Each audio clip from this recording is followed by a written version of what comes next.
Hello, family. Please subscribe and leave a like for us. It means the world to us.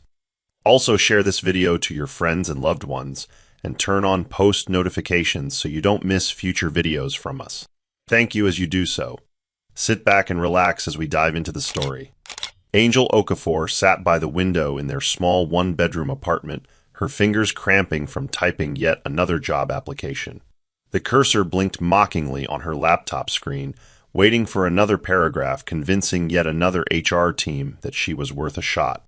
She had graduated with honors in law 6 months ago, an achievement she had earned through sleepless nights, balancing lectures with long hours at her mother's roadside shop in Ajagunal. But every email she opened came back the same. We regret to inform you. Rejection had become so frequent, it no longer pierced her like it used to. Still, Angel kept going. She couldn't afford not to. Her mother's health was declining, her school loans loomed, and the tiny ceiling fan above her buzzed like a tired voice, reminding her of every sacrifice they'd made to get her here. One afternoon, Angel waited in line at a crowded office in Surulere for a legal assistant role she had applied to weeks earlier. Dressed in her only blazer, already fraying at the cuffs, she stood hopeful. But hours passed, names were called, and hers never made the list. "Your documents didn't pass the first scan," the secretary said curtly when she asked. "You don't have corporate internship experience." Angel stared blankly before whispering, "Thank you." Outside, the rain started falling as she tucked her documents into her bag and began walking home. She didn't have money for a bike. At a bus stop near Mile 2, she saw a boy crying and handed him her last sachet of water. That night, Charity watched her quietly as Angel stared at the ceiling, whispering, "What more do I have to give?" Her voice cracked, but the tears wouldn't come. They had dried out just like her savings. Angel stood outside the gates of Lumen and Gray Chambers in Victoria Island, watching sharply dressed candidates breeze through security with shiny portfolios and confident strides. She had taken a crowded bus at 5:30 a.m., balancing her CV folder on her lap the entire way so it wouldn't crumple. When it was her turn to present her documents, the front desk assistant barely looked up. "We're prioritizing candidates referred by senior partners," he said bluntly. Angel clutched her file tighter. "But the posting said," she began, but he cut her off. "Yes, and it's already saturated." Her throat tightened as she forced a nod and stepped aside, her heart beat loud in her ears. She didn't cry. Instead, she walked to the sidewalk and took out her phone to check for other interviews in the area. Nothing. Just unread messages from loan officers and an alert that her mobile data was exhausted. She sat on a nearby bench, legs heavy, staring at the city that never stopped moving. Later that day, she entered a cramped cyber cafe to send another application. The room was hot, the power had just come back, and the keyboard keys stuck with every letter. She filled in her cover letter for the 100th time, editing, deleting, doubting every word. The woman next to her looked over and said with mild pity, "Just apply for customer care or front desk. Law is for those with long legs and long last names."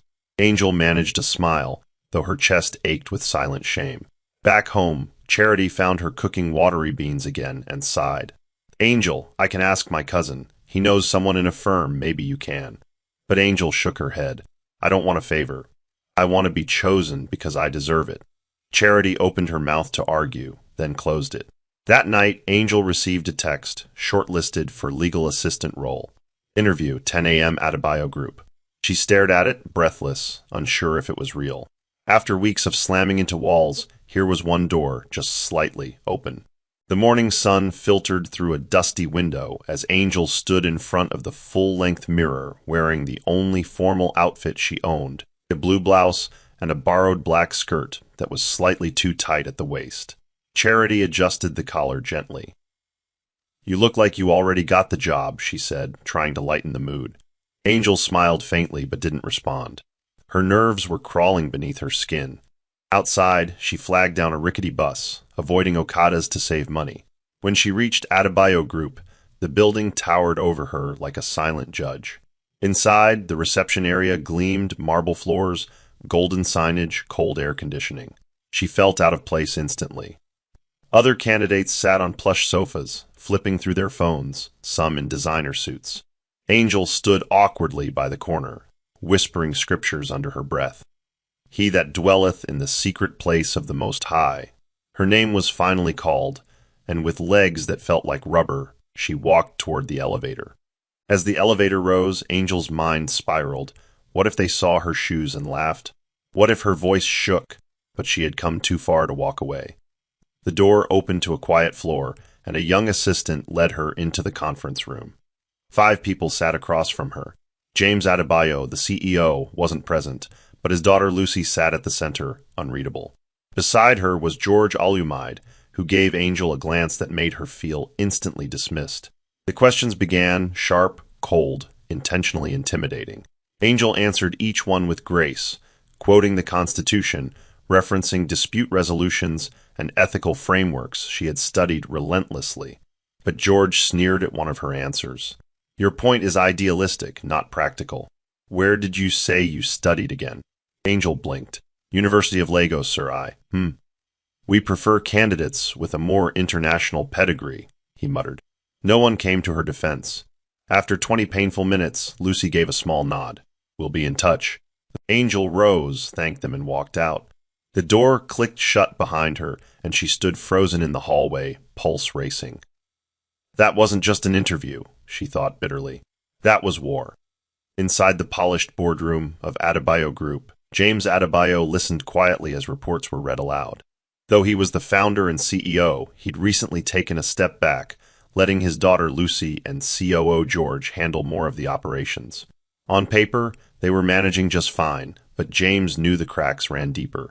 The Tiandu Century City project was already delayed, subcontractors were growing restless, and the internal atmosphere was growing tense.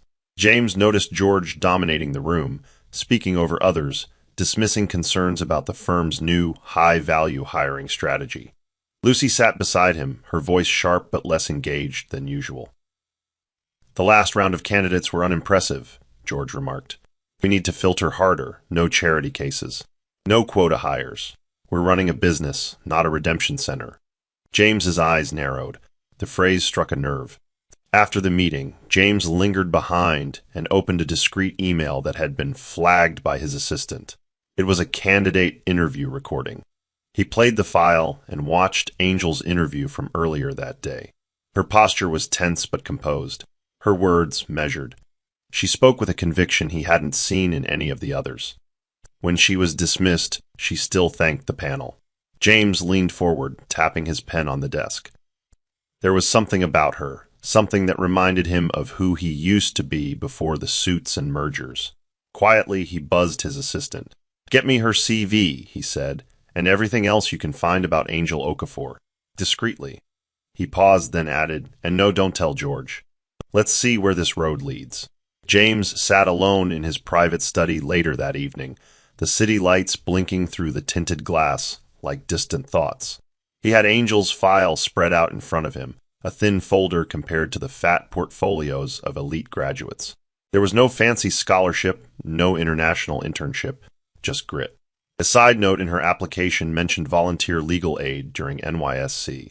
He reread her handwritten objective: to uphold integrity in legal practice and serve with fairness, regardless of status. Something about it tugged at him. He thought about the board meeting, about George's careless comment, and how Lucy had said nothing. With a sigh, he picked up his phone and dialed his assistant. Reach out to HR, he said. Reclassify Angel Okafor's application as under further review. Assign her a task, something real but off the radar. He paused. Also, have her name scrubbed from the rejection list. Make it quiet. At that same moment, George sat across from Lucy in the executive lounge, swirling a glass of whiskey, a smug grin on his face. That Angel girl, she's done, he muttered. I made sure of it. Lucy raised an eyebrow but didn't reply. We don't need distractions. This isn't a mentoring program, he added, chuckling. Lucy simply said, she answered her questions well. George shrugged. Well isn't enough. She's not polished. He looked at Lucy intently. We're grooming leaders here, not giving handouts. Lucy didn't respond, but her fingers tapped her knee thoughtfully. Meanwhile, James sent one final instruction through a secured line. Tell HR to reach out in 2 days. Say it's a follow-up conversation, not an offer yet. Then he leaned back in his chair, smiling slightly. Let's see what she does when no one's watching. 2 days later, Angel sat on a wooden stool in their kitchen, staring blankly at her phone. Charity was frying plantain beside her when a call came in from an unknown number. Angel hesitated before answering. Hello. A calm male voice responded, Good afternoon, Miss Okafor. This is Bola from Adebayo Group. We'd like you to come in for an informal conversation regarding a short-term internal legal task. Angel's breath caught. I thought the interview was over. The voice replied politely. Let's just call this a second look. Tomorrow, 11 a.m., no need to prepare anything formal. As soon as the call ended, she dropped the phone and stared at Charity, wide-eyed. Is this real? Charity looked skeptical. You think they're serious? After how they treated you? Angel nodded slowly. It doesn't make sense, but I have to go. I can't ignore it. The next morning, Angel arrived again at the towering building, this time with less fear and more curiosity. At the reception, a different assistant greeted her with a warm smile. You're expected, Miss Okafor. Please follow me. No waiting. No other candidates. She was led through a quieter hallway to a glass office where a junior legal associate greeted her. We need a quick legal audit done on a dormant file, he explained. Internal housekeeping. Angel furrowed her brows. I haven't been hired, the man smiled. You're not being hired yet. Think of it as a contribution. We'll pay a stipend. Angel hesitated, then asked, Why me? He simply said, Someone saw something in your file. Angel nodded slowly. It was unclear, unorthodox, and felt almost like a test. But she rolled up her sleeves and said softly, All right, show me the file. Back upstairs, Lucy sat across from George again as reports trickled in from other departments. She scrolled through staff task assignments and noticed Angel's name listed under temporary consultants. She frowned. Why is Angel Okafor working on document review for legal? She asked aloud. George looked up, startled. What? That file was rejected. I signed it myself. Lucy turned the screen toward him. Apparently someone overrode that decision. George stiffened. This isn't protocol. She must have someone pushing her from inside. Lucy leaned back. Do you think it's HR? George scoffed. HR doesn't have that kind of initiative. He studied her face. You didn't do this. Did you? Lucy didn't answer immediately. No, but whoever did is making us look sloppy. George's eyes narrowed. Then we need to find out who it is before this little project turns into a precedent. Meanwhile, Angel was hard at work in a back office room, cross-checking a pile of legal files on contract discrepancies. She wasn't told why the review was necessary, only that it mattered. She worked past lunch, meticulously scanning every clause, flagging vague language, and organizing inconsistencies into a summary chart. One of the junior staffers peeked in and whistled. You're serious about this, huh? Angel looked up, smiling faintly. I don't get many chances. I intend to do this one well. Unbeknownst to her, the associate quietly forwarded her summary to James with a short message. You were right. Angel finished her task as the sun dipped low outside the windows. Unaware of the growing whispers, her name was stirring inside the highest levels of the company. Angel sat at a plain desk, her laptop open beside a stack of dull-looking documents. She wasn't given much context, only that the review was urgent and confidential. The file involved an old subcontractor contract for a project labeled Tian Du Phase 1. As she read, her brows knitted together. One clause, tucked deep into the appendices, essentially released the company from any liability for substandard materials used by third-party vendors, a clause that could collapse in court if ever tested. This exposes the company to massive reputational and financial risk, she muttered to herself. She flagged it with red ink and attached a note, recommending urgent reevaluation of Clause 17 under procurement compliance. Suggest contractual renegotiation. She printed the flagged section and added her handwritten legal rationale, even though no one asked for it. She didn't realize someone was standing in the doorway. James Adebayo, dressed simply in a navy shirt and slacks, watched silently for a moment before knocking on the doorframe. Angel turned, startled. Sorry, I didn't hear you. James smiled faintly. Didn't mean to scare you. Mind if I see what you're working on? Angel hesitated. He looked familiar, but didn't carry himself like upper management. Are you from legal? She asked politely. Not exactly, he replied. More like observation. She handed him the marked-up page, explaining her concerns clearly. James read it quietly, then nodded. That's an insightful catch. Most people skip the fine print. Angel shrugged. It's where the danger usually hides. James chuckled. You're right about that. As he turned to leave, he added, What's your name again? Angel stood a little straighter. Angel Okafor. James smiled as he walked off. Noted. George paced his office, jaw clenched as he flipped through the updated task report logs. She's still here, he hissed, glaring at the screen. I told HR to purge her entry. His assistant cleared his throat nervously. Sir, her name was reinstated by someone higher than our clearance level. George turned sharply. Who? The man shrugged. The override came from the chair's private system. That answer made George freeze. For a moment, he said nothing. Then he hissed, We're being bypassed. Someone's playing chess, and we're just pawns. He stormed out and headed toward Lucy's office. Bursting in without knocking, he slapped the folder onto her desk. Your name's not on the override. So whose is it? Lucy stared at the document, her expression unreadable. You think it's my father? George scoffed.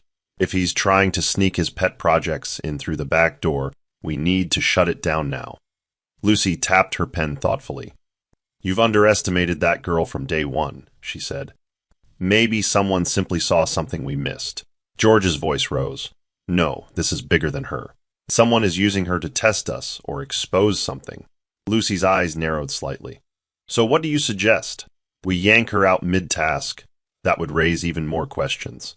George paced again, muttering under his breath. She's a liability, and if she digs too deep, she could trigger legal red flags we've buried for months. Lucy raised an eyebrow. Then clean up your files, George. Don't blame a temp for your untied shoelaces. George glared at her but said nothing. As he walked out, Lucy sat back, suddenly more interested in Angel than ever before. Who are you really? She wondered.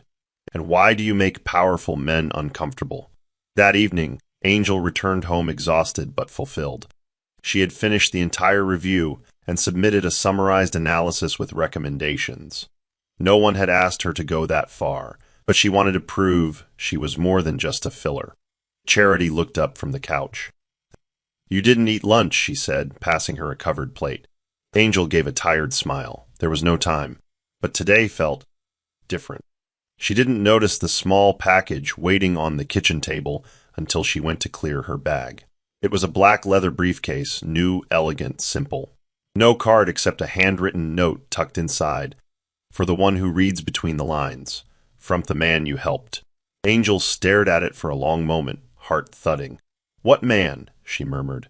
Charity stood beside her, frowning. Who sent this? You didn't tell me you helped anyone. Angel looked confused. I didn't.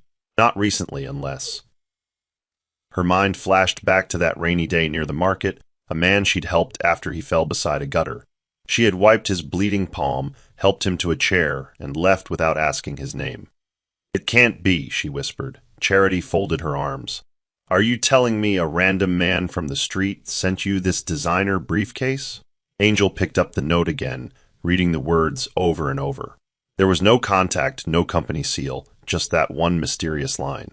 I think, Angel said slowly, someone has been watching me work. And he's not just anybody. Charity's brows lifted. Girl, if you're about to enter a movie, please carry me along. Angel smiled faintly, but said nothing. Deep down, something had shifted. Someone important had seen her. And they weren't done yet. Angel adjusted the strap of her new briefcase and took a deep breath before stepping back into the Adebayo Group building. This time there was no crowd, no list of names on a clipboard. She was directed through a side hallway where a young coordinator handed her an access badge labeled Temporary Legal Consultant Level 3. Her heart pounded at the title. It wasn't full employment, but it wasn't rejection either. She was assigned to the Compliance Division, directly under Executive Director Lucy Adebayo. Angel's first meeting was short and cold. Lucy didn't look up as she entered, just handed her a folder and said, Review this. 30 pages. I expect your summary in 3 days. Angel nodded. Yes, ma'am. The office was glass-walled and modern, but its silence was heavy, almost defensive. Angel got to work immediately, typing notes and highlighting inconsistencies. During lunch, Angel sat alone in the cafeteria, notebook open beside a cold plate of rice. A few employees glanced at her but said nothing. She could feel the skepticism in their eyes. One woman even whispered, "Is that the one that got pulled in from the bottom?" Angel ignored it and focused on her draft. Later that afternoon, she submitted her report 2 days early. Lucy barely glanced at her. "You're efficient," she said without smiling. "Let's see if your analysis holds up." Angel nodded, masking the sting of her dismissive tone. She didn't expect praise, only a fair shot. As she left, she passed George in the hallway. He gave her a slow, deliberate once-over and smirked. "Still here?" Angel kept walking. "Yes, sir, still trying to be useful." George chuckled darkly. "We'll see how long that lasts." The next morning, Angel reached her desk to find her file cabinet strangely empty. Every document she had carefully organized the day before was gone. Confused, she checked with the office clerk. "I was told to reassign those to another unit," the clerk said, shrugging. "Orders from up top." Angel blinked, her stomach turning. "Did they leave a note?" "Nope. Just said it was urgent." She returned to her desk and sat for a moment, the silence pressing against her. Minutes later, Lucy summoned her to the office. "Why didn't you include the procurement analysis in your first draft?" she asked, holding up the folder Angel had barely seen. Angel opened her mouth to respond, but realized she couldn't defend herself without appearing defensive. "I wasn't aware that section was still part of my review." Lucy narrowed her eyes slightly. "Are you saying someone removed your access?" Angel steadied herself. "Ma'am, I won't make excuses. I'll redo the work immediately." Lucy didn't respond, just slid the file toward her and said, 2 days. As Angel walked out, she caught a glimpse of George watching from his office, a satisfied look on his face. Back at her desk, she started again from scratch, this time printing 2 backup copies and keeping one hidden in her bag. That night, she told Charity what had happened. "They're playing mind games," Charity said. "Trying to frustrate you." Angel shook her head. "If I react, they'll win. I have to beat them at their own game with silence and excellence." Charity sighed, staring at her friend with admiration. "Just don't let it eat you alive." Angel smiled tiredly. "I won't. I didn't fight this far to be bullied out now." At the executive meeting that week, tension buzzed beneath the polished table. Lucy opened the session with updates on the Tiandu Century City project. "We're behind by 6 weeks," she said flatly. "And the revised estimates show potential overruns by another 200 million if we don't renegotiate our subcontractor clauses." George immediately jumped in. "That's because legal flagged unnecessary clauses that stall implementation. We need to streamline, not overanalyze." James, seated quietly near the window, finally spoke. "Overanalyzing or protecting our interests." His voice was calm but firm. "Legal found a loophole that could cost us triple that amount if exploited." George blinked. "You reviewed the file?" James offered a faint smile. "Let's say I'm keeping a closer eye on what matters now." George's jaw tensed. After the meeting, Lucy caught up with her father in the hallway.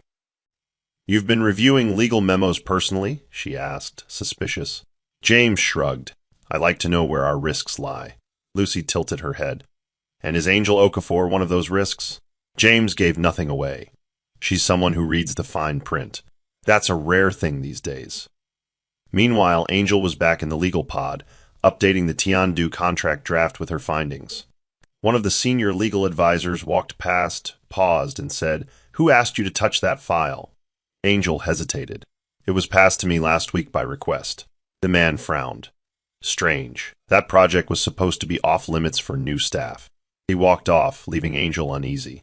She stared at the contract, her instincts telling her she was sitting on something far bigger than a routine review, and that her every move was now being watched. Angel had barely settled at her desk when a young intern approached with a message. "You're invited for a mentorship coffee break," he said awkwardly. "Conference Lounge B. Now." She blinked. "Mentorship?" The intern nodded. Name wasn't given.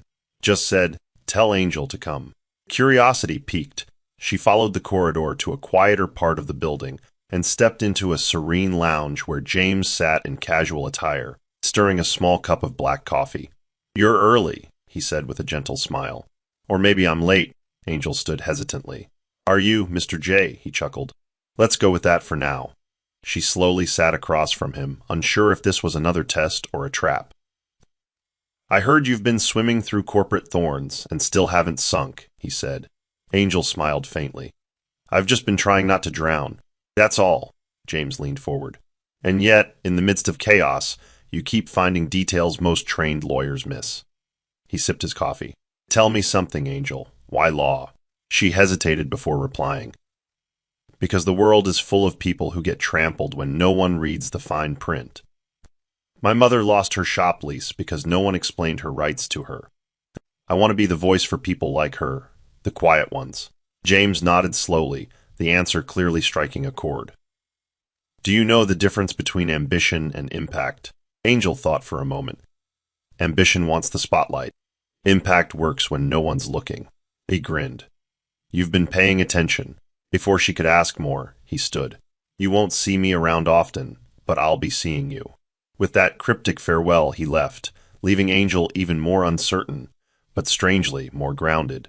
That evening, while reviewing procurement documents for another Tian-Du subcontractor, Angel stumbled across something strange. Buried in a set of scanned PDFs was a supplier agreement that listed approval for a shipment of concrete mix, dated 3 weeks before the bid was officially opened. Her heart thudded.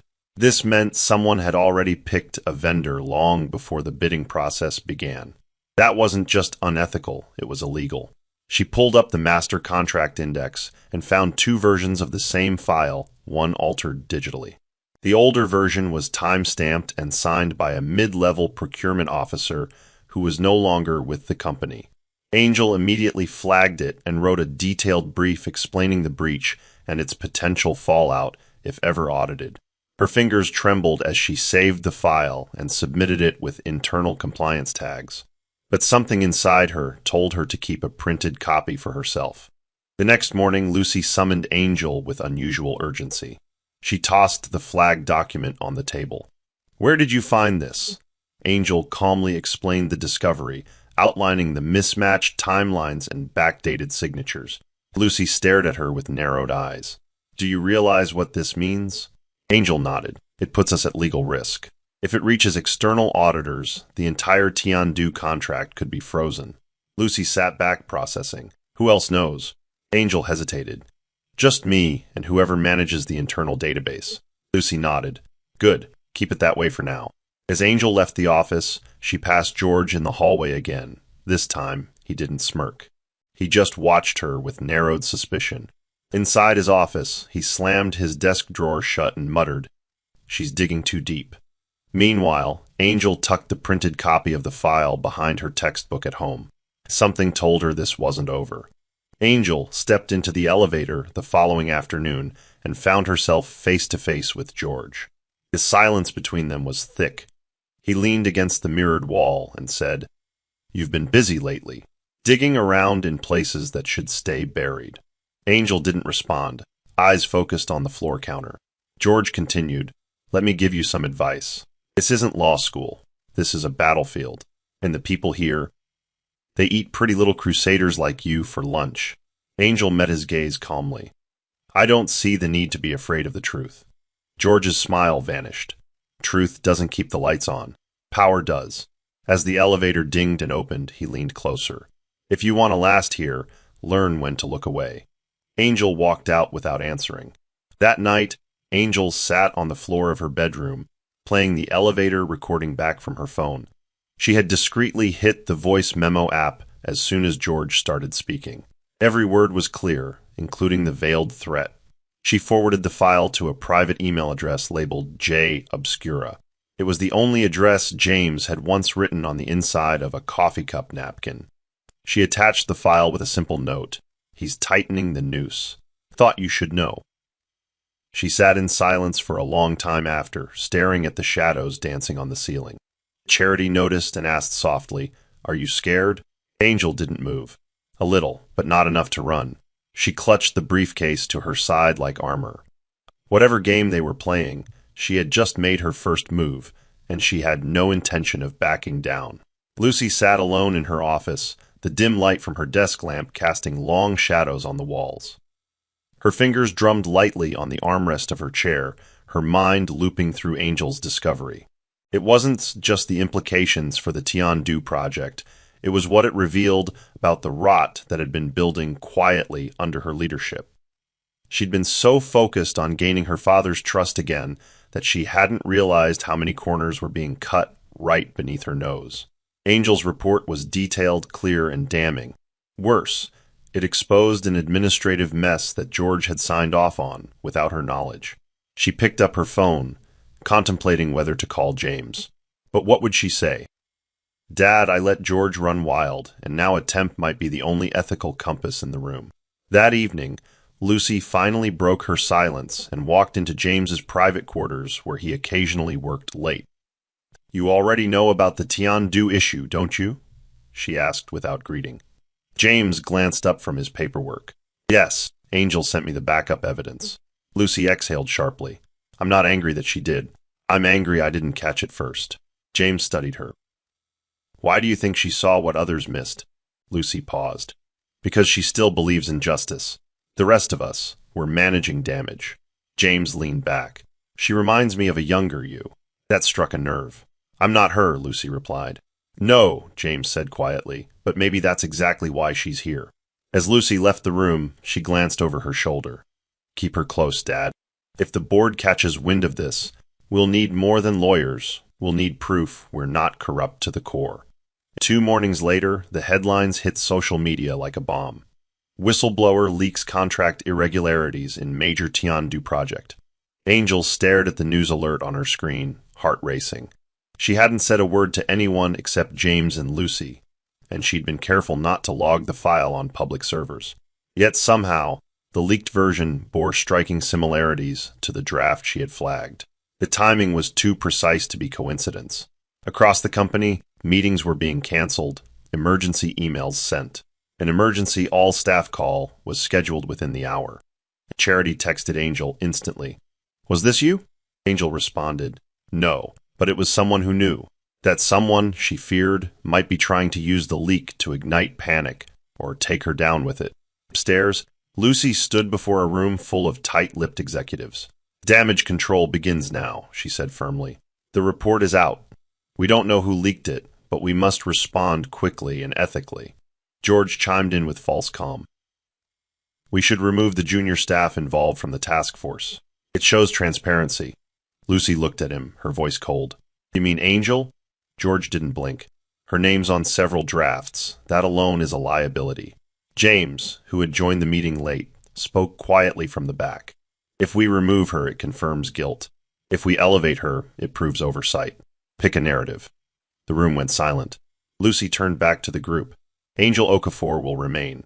In fact, she'll join the internal review task force immediately." George's lips tightened. "This will backfire," James sipped his tea. "Only if we keep lying to ourselves." Angel received the task force appointment letter the same afternoon. She read it 3 times before believing it. It was signed by Lucy herself. "Report to conference room 5C, effective immediately." Her heart pounded not out of fear, but from the weight of visibility. She wasn't in the shadows anymore. When she arrived at the meeting, Lucy didn't greet her with a smile, but she did nod in acknowledgement. "You're here because you've seen what most ignored," she said softly. "Speak carefully, but don't hold back the truth." Angel nodded. She took her seat, aware of the stares, but kept her eyes forward. Over the next hour, she helped lay out a counter-response strategy, proposing a transparent procurement audit open to select board members. Her clarity stunned even the more senior legal heads. She wasn't loud, she was precise, and that precision was finally being heard. After the meeting, Lucy walked beside Angel silently down the hallway. "Why didn't you come to me directly with that document?" she asked. Angel hesitated. "Because I didn't know who I could trust. But I knew the truth couldn't stay buried." Lucy nodded slowly, then handed her a sealed envelope. "Keep this safe. It's a list of subcontractors who flagged inconsistencies quietly over the last 8 months. No one else has seen it." Angel tucked the envelope into her folder, eyes wide. "Thank you for trusting me." Lucy looked away for a moment, then said, "Just promise me something. Don't let this place change you. Angel responded quietly, only if we change it first. They said nothing more, but a silent alliance had formed between the woman who once lost her way and the girl who reminded her what the path looked like. The lobby of Adebayo Group buzzed with tension that morning as employees whispered about the leaked report, the audit, and Angel's surprising elevation. Angel walked in quietly, holding her files tightly against her chest, keeping her head down. But before she could reach the elevator, George intercepted her in full view of everyone. "Miss Okafor," he said loudly, voice echoing against the marble tiles. "I hear you're climbing faster than most floors in this building." Angel tried to walk past him, but he stepped in front. "Just be careful, all right?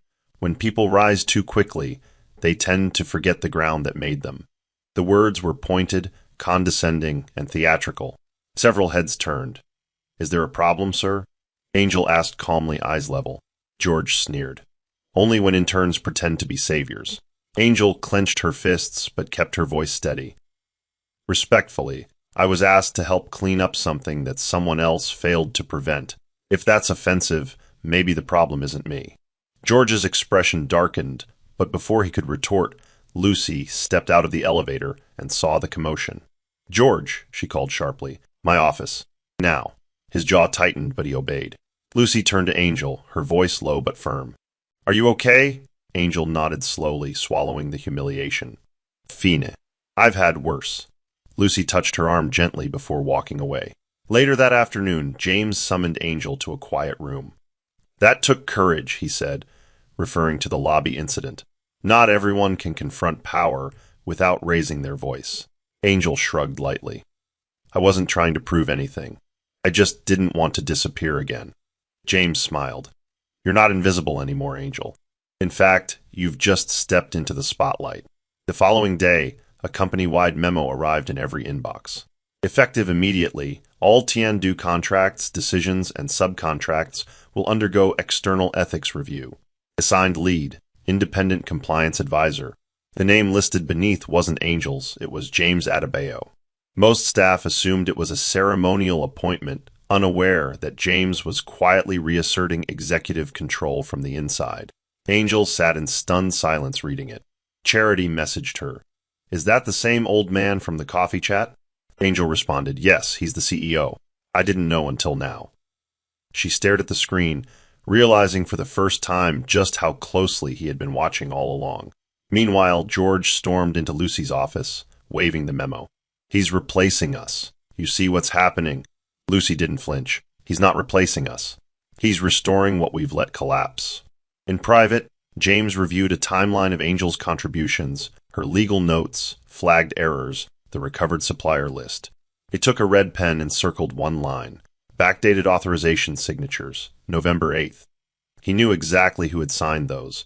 Calling his assistant, he gave clear instructions. Schedule a one-on-one with George tomorrow. No others present, and prepare the boardroom. We'll be reviewing internal breaches in front of the ethics committee by Friday. Meanwhile, Angel received a quiet message from Lucy's secretary. "Be prepared to present your findings again, this time to the full board." Her hands trembled slightly. She was about to speak before the most powerful people in the company, including the man who tried to break her spirit in the lobby. Charity, sensing her nerves, squeezed her shoulder. "You were born for this, Angel. Now let them see it too." Friday morning arrived with gray skies and thick air. Inside the boardroom, the atmosphere was no brighter.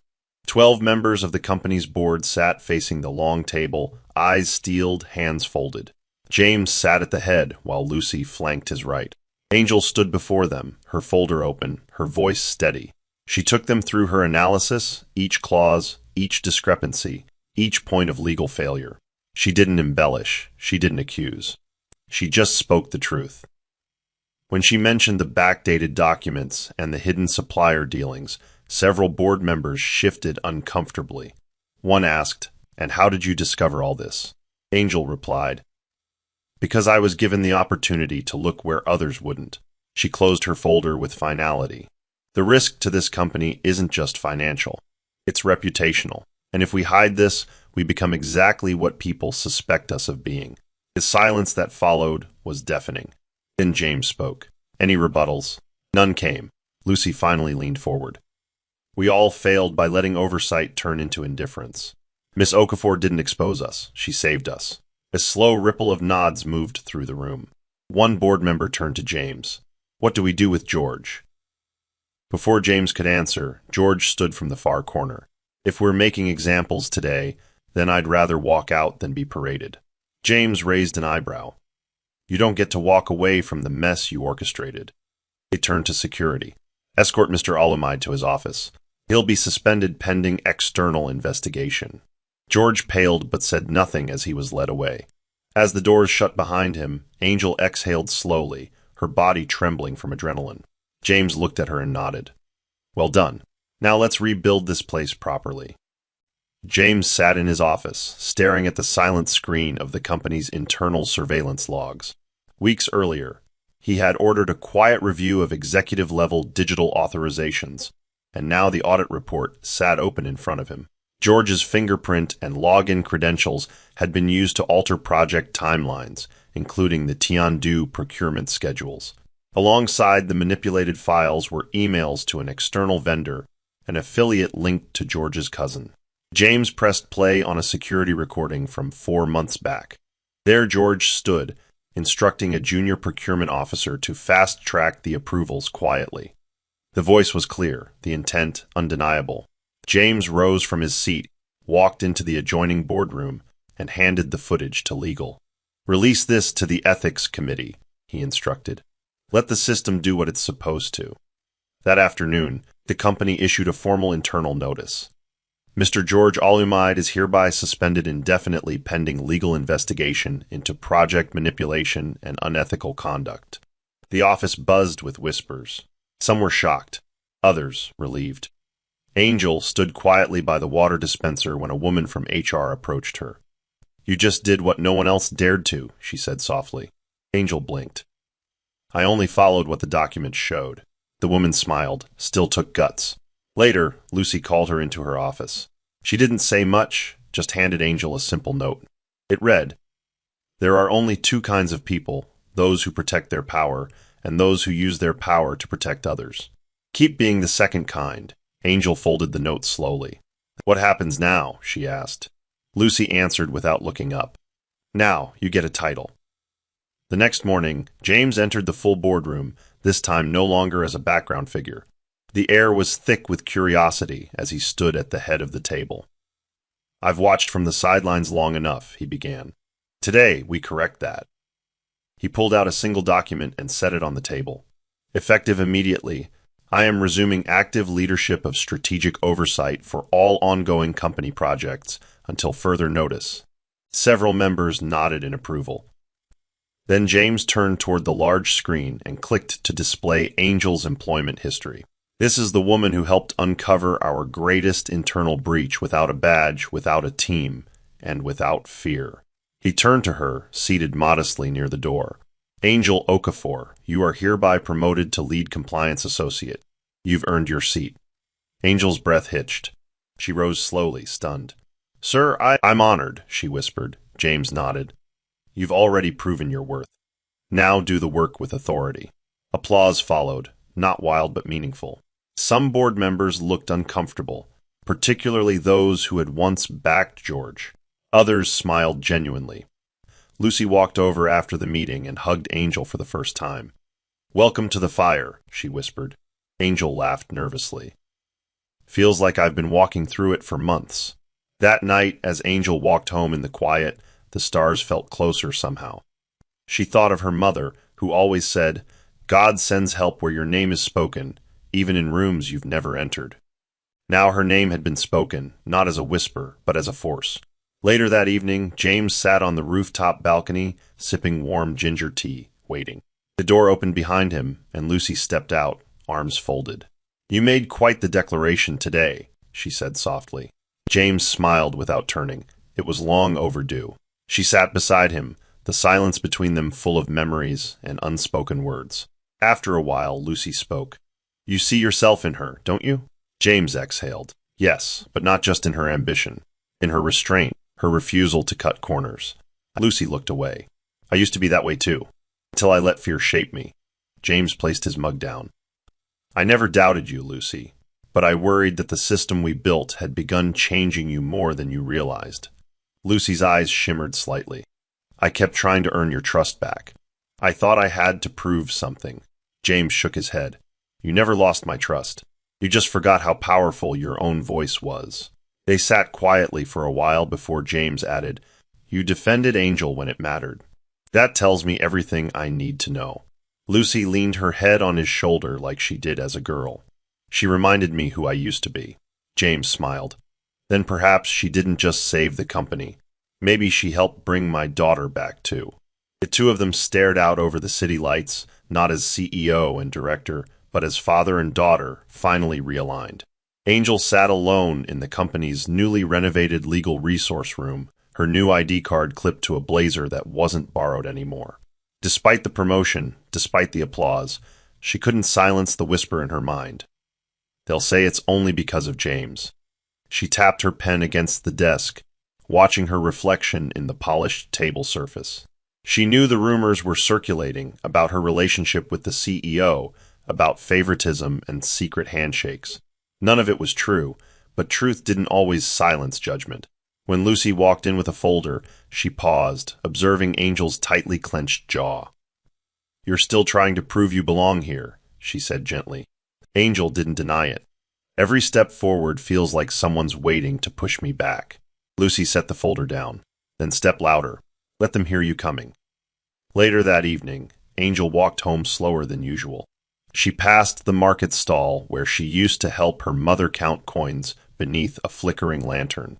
A vendor called her name in surprise, recognizing her in corporate attire. Ah, Lawyer Angel, we day see you for newso. She smiled politely, but inwardly battled the weight of attention. That night, over dinner, Charity confronted her. You've barely smiled since they gave you that title. What's really eating you? Angel stared at her food. What if they think I only got here because I helped the right man at the wrong time? Charity leaned forward. Angel, you helped him before you knew who he was. You earned this. Don't let whispers undo what hard work built. Angel nodded slowly, the lump in her throat softening just enough for her to breathe. Still, she knew the next step would need to be hers, and hers alone. The following week, James walked into Angel's office unexpectedly. She stood quickly, caught off guard. Sir, he raised a hand to stop her. No titles today, he said. I'm here with an assignment. He handed her a thick envelope marked Tian Du Phase 2 Reassessment Dossier. She opened it cautiously. The project was already mired in external negotiations and needed urgent restructuring. You want me to lead this? She asked, stunned. James nodded, not as a figurehead, as the one in the trenches. Fix this project. Alone, no safety net, Angel blinked. But I've never led a restructuring before. James's voice was calm but firm. Then now's the time to become someone who has. With that, he walked out, leaving her with the weight of trust and the possibility of failure. Angel buried herself in the project that night. She contacted procurement teams, reopened negotiation lines, and set meetings with skeptical stakeholders who questioned her authority at every turn. At one meeting, a senior contractor laughed openly. You're sending a girl barely out of school to clean this mess? Angel didn't flinch. No, I'm the woman who's going to stop your invoice from being flagged by regulators.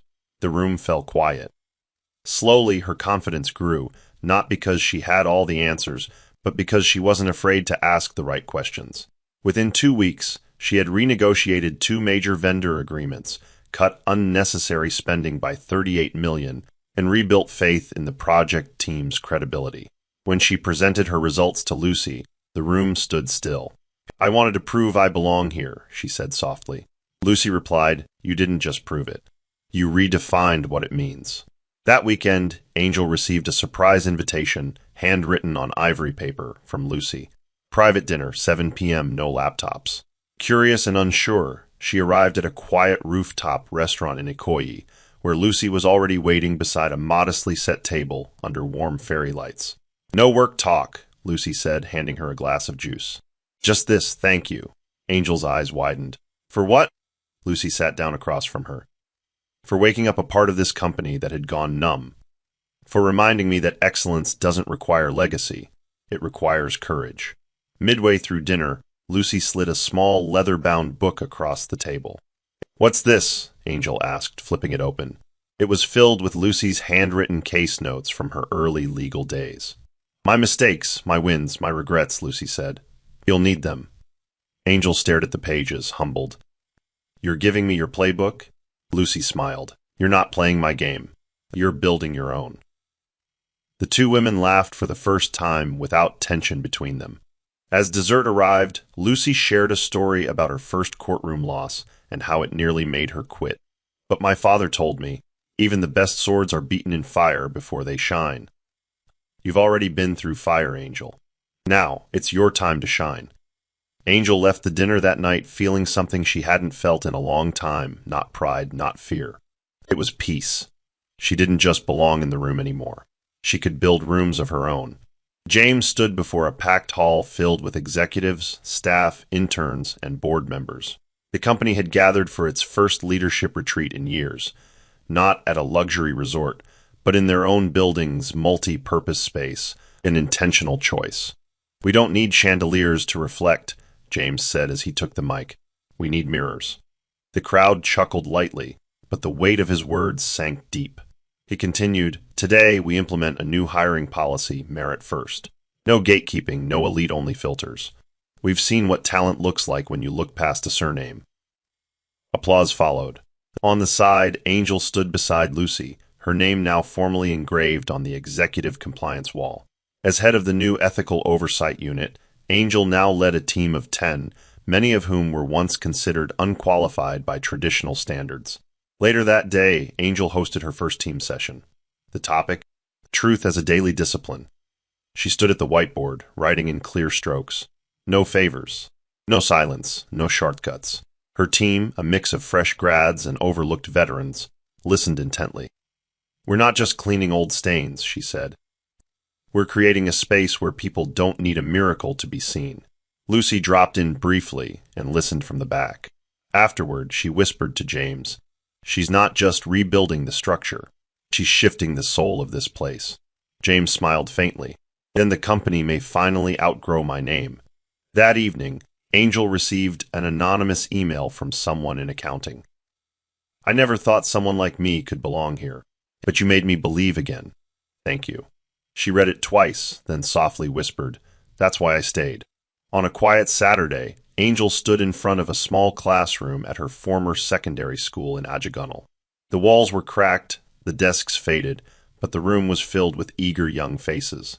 She didn't bring a camera crew, no press, just a few printed handouts and her story. "I failed more interviews than I can count," she began, "but one act of kindness changed everything. Not because it was seen, but because I did it without expecting anything in return." The students listened, some nodding slowly, others wide-eyed.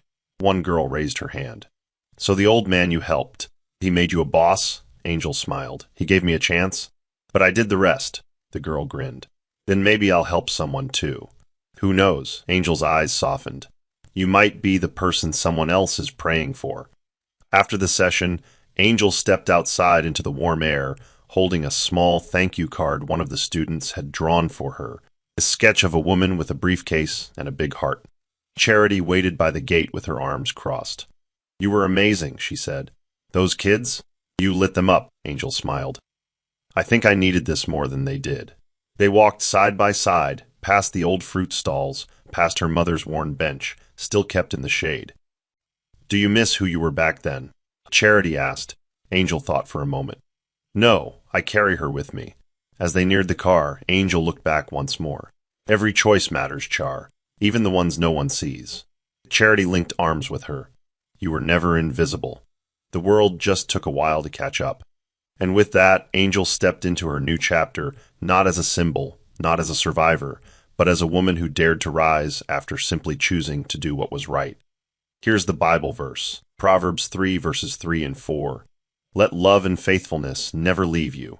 Bind them around your neck, write them on the tablet of your heart. Then you will win favor and a good name in the sight of God and man." Moral of the story: true success is not built on privilege or power. It is built on character, consistency, and compassion.